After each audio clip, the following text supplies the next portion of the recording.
Bharatiya Janata party के आत्मनिर्भर संकल्प अभियान के राष्ट्रीय महासचिव और अभियान के राष्ट्रीय संयोजक अरुण सिंह ने भोपाल में एक प्रेस कॉन्फ्रेंस करते हुए कह दिया कि बिहार में सब कुछ फाइनल है, कोई चिंता की बात नहीं है।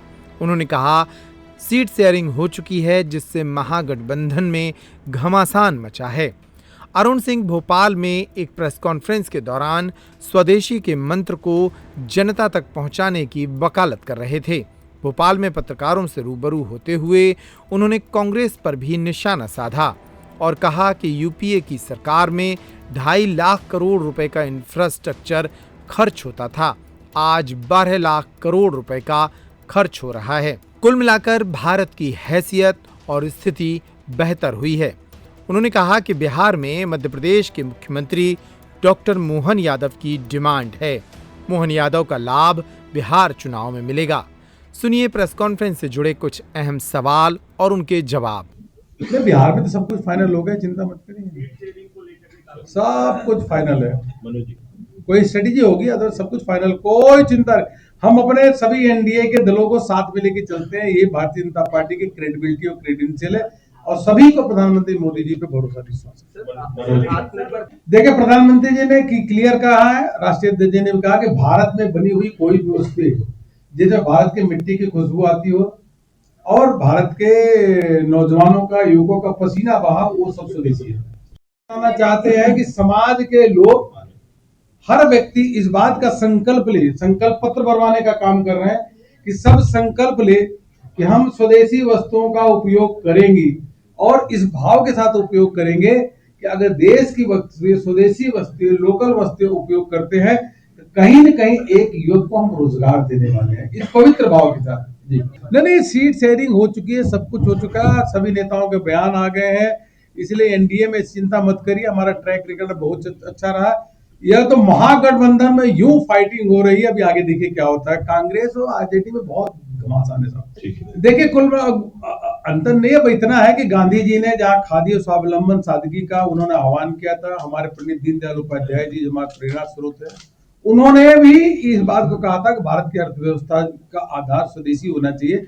इन बातों को आधुनिकीकरण और आज के परिप्रेक्ष्य में बहुत आगे ले जाने का कोई काम कर रहे हैं तो देश के प्रधानमंत्री नरेंद्र मोदी जी हैं। संगठन के पूरे ज्ञाता, पूरी हम लोगों ने कार्यक्रमों की अभी रचना, हम लोग चर्चा किए, बहुत अच्छी तरीके से प्रदेश अध्यक्ष जी के नेतृत्व में जो बिल्कुल कार्यक्रमों की, प्रत्येक कार्यक्रमों की रचना बनी है और वो बहुत अच्छी तरीके से क्रियान्वयन होगा।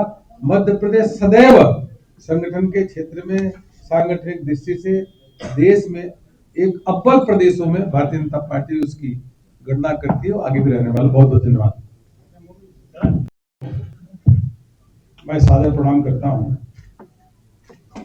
देश के यशस्वी प्रधानमंत्री माननीय नरेंद्र मोदी जी के आह्वान पे भारतीय जनता पार्टी के सभी कार्यकर्ता समाज के साथ मिलकर के जो स्वदेशी के मंत्र है उसको जन आंदोलन बनाने के लिए विभिन्न कार्यक्रमों की रचना किए हैं और हर घर स्वदेशी, घर घर स्वदेशी, यह मंत्र हमारी शक्ति के रूप में पूरे विश्व के सामने प्रदर्शित हो। इस लक्ष्य को लेकर के युवा सम्मेलन, महिला सम्मेलन, विधानसभा सम्मेलन, व्यापारी सम्मेलन, ऐसे अनेकों कार्यक्रम पूरे देश भर में करेंगे और मध्य प्रदेश में भी कार्यक्रम की रचना बन गई है और विधानसभा सम्मेलन की शुरुआत है, क्योंकि इस समय आवश्यकता है कि विश्व के सभी देश अपने देश की अर्थव्यवस्था, अपने देश के प्रोडक्ट के बारे में सोच रहे हैं। जो WTO था एक तरीके से समाप्ति हो गया है। आपने चीन, अमेरिका इत्यादि देशों के बारे में देखा। हमारे प्रधानमंत्री जी के आह्वान पे यह जो स्वदेशी का जो अभियान है, किस प्रकार से भारत आत्मनिर्भर बने और आत्मनिर्भर भारत के माध्यम से ही हम विकसित भारत का संकल्प को साकार करेंगे और सबके सामने दिख भी रहा है कि जब आज भारत चौथी अर्थव्यवस्था हो बन चुकी है, हम जापान को पीछे छोड़ चुके हैं, 2 से 3 वर्ष में हम जर्मनी को पीछे छोड़ेंगे और भारत तीसरी अर्थव्यवस्था बन जाएगा। भारत पिछले 4 सालों से विश्व की सबसे तेज गति से चलने वाली अर्थव्यवस्था बन चुका है और आगे भी रहने वाला है। ये वर्ल्ड बैंक, आईएमएफ से सभी, आईएमएफ इत्यादि सभी संगठन आज भारत को एक चमकता हुआ स्टार के रूप में सब बोल रहे हैं। इसके लिए जितनी भी तारीफ किया जाए माननीय प्रधानमंत्री मोदी जी की उतनी कम है,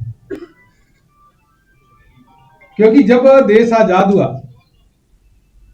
उस समय भी जो हमारी इंडस्ट्रियल पॉलिसी थी, जो कांग्रेस ने लंबे समय तक शासन किया, ऐसे अनेकों क्षेत्र थे, 17 क्षेत्र ऐसे थे, सीमेंट है, आयरन है, लोहा है, बड़े इंडस्ट्रियल टूल्स हैं, इत्यादि बड़े बड़े क्षेत्रों को उन्होंने सरकार के लिए रिजर्व कर दिया था।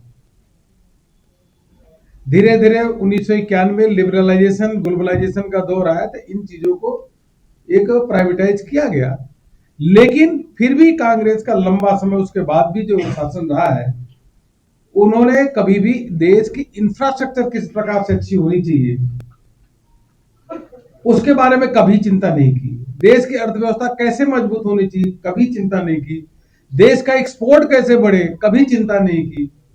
यह प्रधानमंत्री नरेंद्र मोदी जी है, उन्होंने पहले यह चिंता की कि देश का इंफ्रास्ट्रक्चर बहुत ही बढ़िया होना चाहिए, वर्ल्ड क्लास होना चाहिए। तो पहले जो यूपीए के समय में 2.5 लाख करोड़ रुपए इंफ्रास्ट्रक्चर के लिए खर्च होता था, सड़क है, पोर्ट है, और मोदी जी के नेतृत्व में आज 12 लाख करोड़ रुपए हर वर्ष इंफ्रास्ट्रक्चर के लिए खर्च हो रहा है। तब अभिनंदन करना चाहिए।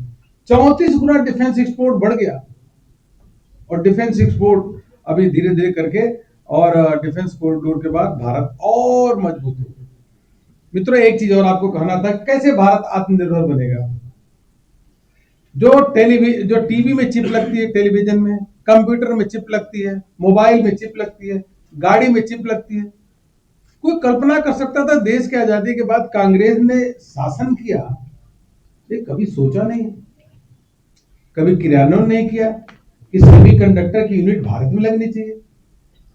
जो चिप, मोबाइल 200 रुपए का अगर हार्डवेयर बेचेंगे लेकिन 10,000 का चिप है। टीवी का अगर वैसे देखेंगे वजन तो 1,000 रुपए भी नहीं होगा, लेकिन चिप उसकी 15,000 की बिक रही है, 20,000 की, 25,000 की। तो बाहर के देश सबसे अधिक इनकी आमदनी चिप के माध्यम से आती थी, लेकिन सेमीकंडक्टर को लगाने के लिए बहुत बड़े इन्वेस्टमेंट चाहिए। ये देश के प्रधानमंत्री नरेंद्र मोदी जी हैं, जिन पे उद्योगपति से लेकर के सभी का विश्वास और भरोसा है। हमारे 6 सेमीकंडक्टर यूनिट लग रहे हैं और इसी साल गुजरात के सेमीकंडक्टर का पूरा प्रोडक्शन मार्केट में आ जाएगा और आने वाले समय में देखिएगा इसके माध्यम से भारत आत्मनिर्भर बनेगा और पुनः भारत सोने की चिड़िया कहलाएगा। डिजिटल इंडिया के माध्यम इतना कहना था कि डिजिटल इंडिया, अब हमें सब भारतवासियों को गर्व होता है कि आज यूपीआई हमारा विश्व का सबसे बड़ा डिजिटल प्लेटफॉर्म है, तो भारत का यूपीआई है। अनुसंधान के क्षेत्र में, रिसर्च के क्षेत्र में करोड़ों रुपए खर्च करके सरकार प्रोत्साहित कर रही है और उस क्षेत्र में हम बहुत आगे बढ़े हैं, यही मुझे आपसे कहना था। और यहाँ पे मध्य प्रदेश में माननीय मुख्यमंत्री जी के नेतृत्व में जो भावांतर योजना है, बहुत अच्छी योजना, किसान के लिए बहुत हितकारी है। मुख्यमंत्री जी का इसके लिए, इस योजना के लिए और हृदय से अभिनंदन करते हैं। और जिस प्रकार से मध्य प्रदेश इन्वेस्टमेंट का सेंटर बन चुका है, 30 लाख करोड़ का एमओयू, 23 लाख लोगों को रोजगार मिलेगा। सांची जो दूध है यहाँ का बहुत फेमस है, उसको भी पूरे देश भर में उसका अच्छी तरीके से टाई अप करा के उसकी पहचान दिलाने का काम कर रहे हैं। और मध्य प्रदेश में यही कर सकता हूँ, विशेष रूप से बहुत तेज गति से आगे विकास के क्षेत्र में बढ़ रहा है और महालोक की तर्ज पे 11 नए सांस्कृतिक लोक केंद्र ऐसे बनाए जा रहे हैं। इसलिए डबल इंजन की सरकार बहुत बढ़िया चल रही है और इसके लिए अभिनंदन हमारे प्रदेश अध्यक्ष जी। और उसी का अगर हम देखें तो नतीजा देखें तो नर्मदा विकास पथ, मालवा विकास पथ, विंध्य विकास पथ, मध्य और बुंदेलखंड विकास पथ, यह सब प्रधानमंत्री मोदी जी की देन है। और भारत माला परियोजना 5,000 करोड़ रुपए का 299 kilometre Chambal expressway, 676 kilometre Vindhya expressway, 906 kilometre Narmada expressway, Omkareshwar में विश्व का सबसे बड़ा फ्लोटिंग जो कहिए सोलर प्लांट लग रहा है, भोपाल इंदौर में मेट्रो, उसी के साथ साथ इंदौर में 35 मंजिला स्टार्टअप पार्क जो युवाओं के लिए प्रोत्साहन देने के लिए बन रहा है 22 एकड़ में। धार में मेगा टेक्सटाइल पार्क का बन रहा है जहां से हमारे कपास और रेशम का बड़ी संख्या में एक्सपोर्ट होगा। 44,600 करोड़ रुपए का केन बेतवा सिंचाई परियोजना से लाखों किसानों को लाभ मिलेगा। इस प्रकार का जो इंफ्रास्ट्रक्चर बन रहा है, मैं कमी गिनाया मध्य प्रदेश की बात कर रहा हूं, तो ये डबल इंजन की सरकार है। एक तरफ प्रधानमंत्री मोदी जी, दूसरे तरफ यहाँ पे हमारे प्रदेश के यशस्वी मुख्यमंत्री मोहन यादव। कोई कल्पना कर सकता था कि कांग्रेस के समय में यह सब काम कोई सोच भी नहीं सकता था जो आज प्रधानमंत्री मोदी जी के नेतृत्व में हो रहा है। इसीलिए मैं कह रहा हूं कि सबसे पहले इंफ्रास्ट्रक्चर हमारा मजबूत होगा, तभी हम आत्मनिर्भर भारत की संकल्पना को साकार कर सकते हैं। यह मोदी जी के नेतृत्व में हुआ है। और दूसरा, आपको ध्यान होगा प्रधानमंत्री मोदी जी ने देशवासियों से आह्वान किया, digital India, startup India, stand up India और मेक इन इंडिया। वो पहले ही वो आह्वान किए कि मेक इन इंडिया, भारत में आकर के उद्योग लगाओ और तो अच्छा है, हम आपका स्वागत करते हैं। उसी के साथ साथ प्रधानमंत्री जी ने कहा कि यह अब भारत को केवल उपभोक्ता का केंद्र बिंदु नहीं समझना चाहिए, बल्कि भारत जो है देशवासियों से आह्वान किया मेक फॉर द वर्ल्ड, अब विश्व के लिए सामान बनाओ।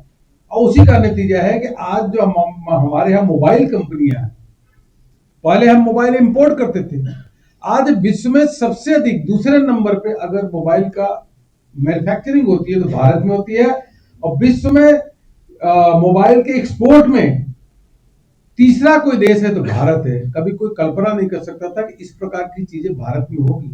डिफेंस के क्षेत्र में जब पहले बुलेट प्रूफ जैकेट, गोला बारूद, राइफल सब कुछ बाहर से आता था, लेकिन प्रधानमंत्री मोदी जी की नीतियां, उन्होंने कहा नहीं, हम जो डिफेंस के इक्विपमेंट्स है, डिफेंस के कल पुर्जे हैं, उनको भारत में बनाएंगे। वो रिजर्व कर दिया कि नहीं, गोला बारूद, राइफल से लेकर के अनेकों हजारों वस्तुएं कि मेक इंडिया, भारत में बनाएंगे। मित्रों, आज देखते देखते यह स्थिति हो गई कि बुलेट प्रूफ जैकेट भी बना रहे हैं, राइफल भी बना रहे हैं, और तो और आकाश मिसाइल भी बना रहे हैं, ब्रह्मोस मिसाइल भी बना रहे हैं। और वही आकाश ब्रह्मोस मिसाइल जाकर के पाकिस्तान के धरती पे जाकर आतंकवादियों के ठिकाने भी ध्वस्त किया और पाकिस्तान के हवाई अड्डों को भी तबाह किया। पूरा विश्व भारत से डिफेंस का जो इक्विपमेंट है वो मांग कर रहा है कि हमारे